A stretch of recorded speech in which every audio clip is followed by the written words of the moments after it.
আসসালামু আলাইকুম আমার আপু ভাইয়েরা, যেখান থেকে আমার ভিডিও দেখছেন, আশা করি সবাই খুব ভালো আছেন, সুস্থ আছেন আর নিরাপদেই আছেন। আমি আলহামদুলিল্লাহ ভালো আছি। দেখতে পাচ্ছেন আমি টেবিলে দস্তখানাগুলি বিছিয়ে দিচ্ছি। আমি গতকাল রাতে খাওয়া শেষে দস্তখানাগুলি ধুয়ে ফ্যানের বাতাসে শুকিয়ে নিয়েছি। আমার বাসায় ব্যালকনি না থাকায় আমি কাপড় চোপড় ফ্যানের নিচে বেশিরভাগ সময় শুকাই। ভারী কাপড় ধুলে তখন ছাদে নাড়ি। তো আজকে ভোরবেলা ঘুম থেকে উঠে প্রভাতের কাজ সেরে আমি রুটি বানালাম, আর সেই সঙ্গে ভাজি করতে করতে গ্যাস চলে গেছে, আর বাড়তি কিছু করতে পারলাম না। তো আমরা সকালের নাস্তায় ভাজি আর রুটি খেয়ে নিলাম।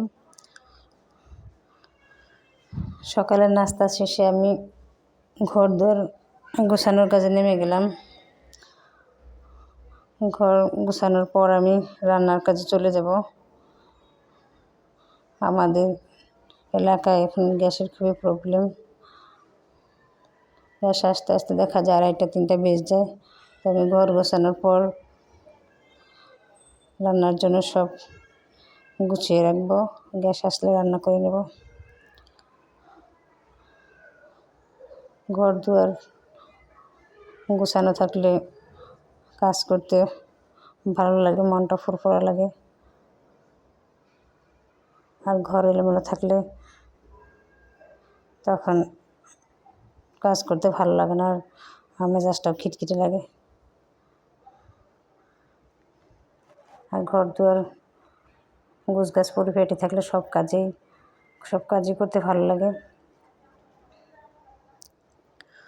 তো আমার ঘর গোছানো শেষে আমি রান্নার কাজে চলে আসলাম। অনেকটা বেলা হয়ে যায়। আমি সহজ একটা রেসিপি করতেছি আজকে। আমি আলু দিয়ে ডিমের তরকারি রান্না করব। আমার মেয়েদের এটা খুবই পছন্দ। তো আমি আলুটাকে প্রথমে কষিয়ে সিদ্ধ করে নেব। সব মশলা দিয়ে আমি আলুটাকে কষিয়ে সিদ্ধ করে নিচ্ছি। তো আমার আলুটা কষানো হয়ে যাওয়ার পর আমি এখানে গরম পানি দিয়ে দিলাম।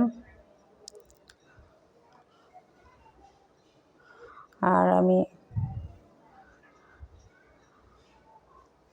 অফ ক্যামেরায় ডিম ভেজে রেখেছি।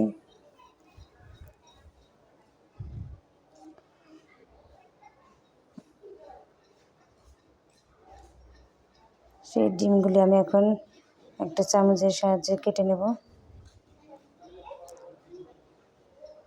খুবই সহজ একটা রেসিপি।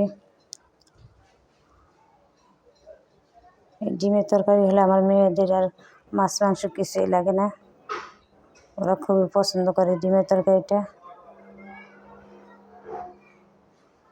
খুবই সহজ এবং অল্প সময়ে তরকারিটা রান্না করা যায়।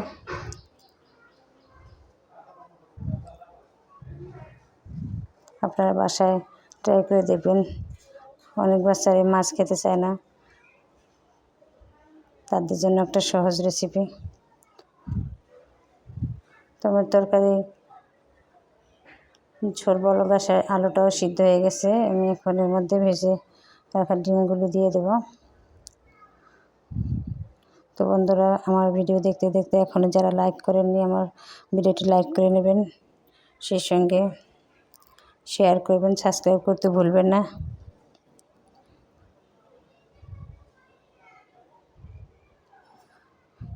আর কমেন্টসে জানাবেন আমার